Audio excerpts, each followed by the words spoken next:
Protestantismo no Novo Mundo. Vamos tentar acelerar um pouquinho. Os católicos, nós vimos, mandaram missionários para o mundo inteiro. Antes. Certo? Os protestantes ainda não estavam envolvidos. Onde foi o primeiro lugar no Novo Mundo, entenda-se, América, em que houve igreja protestante? Por incrível que pareça, foi no Brasil. Certo? Não foi nos Estados Unidos, não foi no Brasil. Na Baía da Guanabara, na chamada França Antártica. Certo?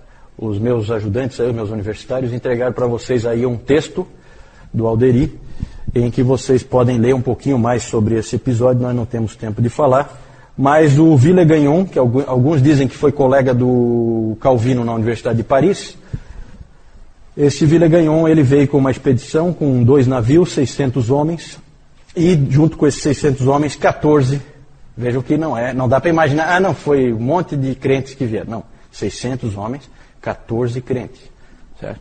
Um monte de marinheiro e aproveitador e gente querendo ganhar dinheiro no Novo Mundo e ali no meio 14 huguenotes franceses e calvinistas suíços. Vieram para a Baía da Guanabara, ali só tinha índios, certo? Eles se estabeleceram numa ilha, fizeram um forte numa ilha ali, e ali até hoje é chamado de Ilha de Villegagnon, né? Ou talvez o Francisco conheça lá, né? E ali tem um forte, né? Hoje é da Marinha aquilo ali, né? Isso. Ali então foi a chamada França Antártica. O Coligny, Gaspar de Coligny, líder dos huguenotes franceses, queria que o Villegagnon, que era o vice-almirante, fizesse uma investigação para ver se ali dava para colocar uma base para levar os huguenotes, já que a coisa estava ficando preta para o lado deles. E aí depois vocês podem ler ali com calma. Muito legal esse texto aí.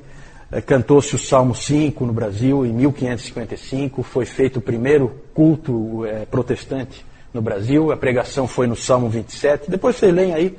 Muito interessante. Muito interessante. Certo? E tem depois a história também dos mártires da Guanabara, com coisas fantásticas. O Villegagnon acabou sendo um vira-casaca, virou para o lado católico e aí perseguiu os protestantes. E foi um grande traidor. E ele acabou matando 3... São os mártires da Guanabara, 3 desses huguenotes franceses que saíram, porque eles fugiram. Eles viram que ali eles iam ser perseguidos, fugiram, mas houve problema no barco e 5 disseram, não, então nós vamos ficar. Então já eram homens valorosos só por isso. Voltaram, esses 5, e 3 foram mortos. Um fugiu e o outro traiu, deu para trás, né, a hora que foi apertado. 3 foram mortos. Vale a pena conhecer essa história. O Villegagnon disse para eles responderem uma série de perguntas teológicas em 12 horas. Pois os indivíduos escreveram, vocês não acreditam o que esses caras escreveram em 12 horas. Uma declaração de fé. Fantástico. Na verdade foi principalmente o mais velho deles, como é que era o nome dele? Até tem um nome meio esquisito, do Bordel, né? Fica uma coisa esquisita. Mas era o nome dele assim, Jean, né? Jean do Bordel.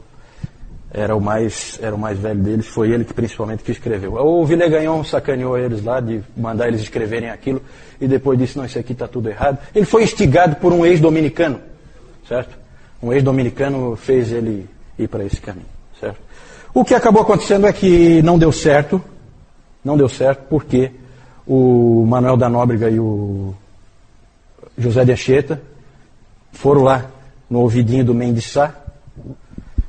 E o Mendes Sá mandou o seu sobrinho Estácio de Sá para lá para acabar com os franceses. Na verdade, aí havia uma violação de uma bula papal que dividia o mundo entre Portugal e Espanha, que mais tarde se tornou o Tratado de Tordesilhas, certo?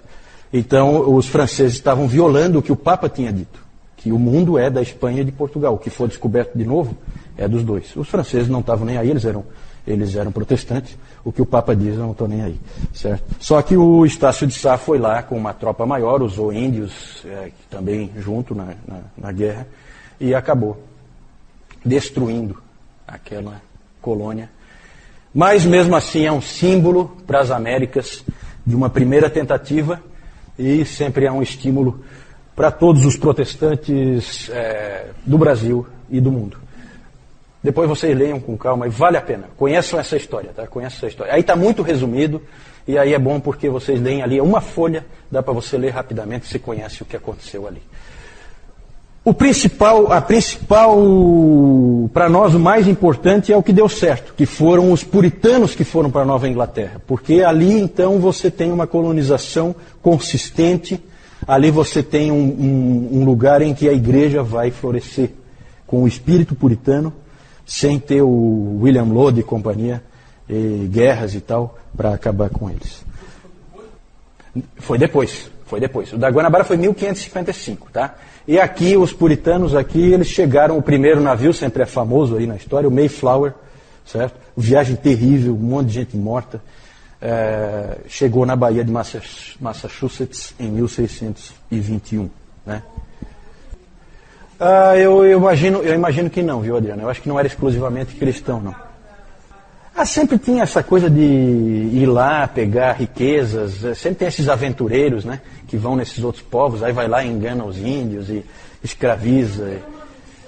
Não, eu acho que não, eu não tenho certeza, tá, se esse aí era exclusivo ou não, não tem. É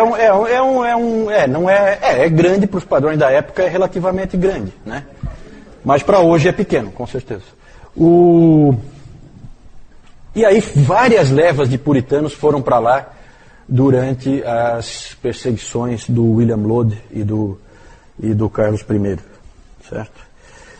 Essa migração, eu não tenho como entrar em detalhes aí, mas um dos primeiros governadores lá na Nova Inglaterra, John Winthrop, ele disse o seguinte: nós seremos como uma cidade edificada sobre um monte. Aí ele tirou a expressão lá do Sermão do Monte, né? Nós seremos como uma cidade edificada sobre um monte. Os olhos de todos os povos estão sobre nós. Então eles queriam, esses indivíduos são idealistas, eles chegaram ali, eles deram o nome de Nova Inglaterra, uma Inglaterra que fosse realmente subserviente ao Senhor Jesus.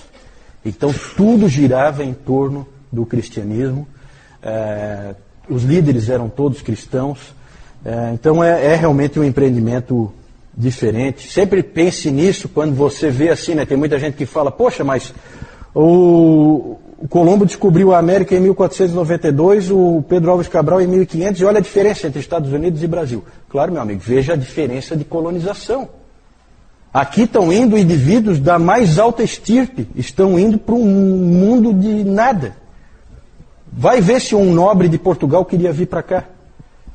Em 1638, gente, primeiro navio em 1621, em 1638 já estava Harvard construída, para dar estudo, para preparar ministros, para preparar as pessoas que estavam ali, certo? A Universidade de Harvard.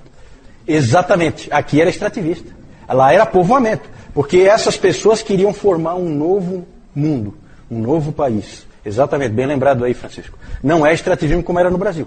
E no Brasil, mesmo depois no Brasil, ficou aquela coisa, a nobreza que tinha aqui mandava os filhos para Coimbra, para estudar lá, fazer escola aqui, nem pensar. Então, gente, tudo tem uma explicação histórica. Não vamos comparar o que não dá para ser comparado, certo? Tudo tem explicação histórica, né? A colonização é completamente diferente. Logo começou a haver divisões entre os puritanos, certo? Por quê? Porque o livre exame das escrituras é terrível para produzir divisão. Porque logo um sujeito chamado Roger Williams percebeu que o certo é batizar depois de crer. E aí ele se tornou um batista, e lá todos eram congregacionais. E aí a liderança da cidade falou, você aqui não pode ficar. Não havia tolerância religiosa ali. E aí o Roger Williams, um indivíduo muito preparado, ele estudou em Cambridge, era um sujeito muito preparado, ele comprou dos índios uma região, que é Rhode Island, e essa Rhode Island é um símbolo de liberdade religiosa, porque todos os caras que eram rejeitados em outros lugares podiam vir para lá. E ele é o primeiro batista na América, e ele fundou a primeira igreja batista das Américas, certo? Roger Williams. Ele está no muro de Genebra, do muro da Reforma, certo? Como um símbolo da liberdade religiosa. Porque Rhode Island é um símbolo de liberdade religiosa. Todo mundo que era odiado assim, né, que tinha visões diferentes, era recebido com restrições, mas era recebido em Rhode Island, podia viver ali, né? O Roger Williams tinha essa atitude. As características desses puritanos de lá são características muito interessantes. A família, né? A família puritana é uma coisa fantástica. É uma igreja dentro da igreja, certo? As famílias.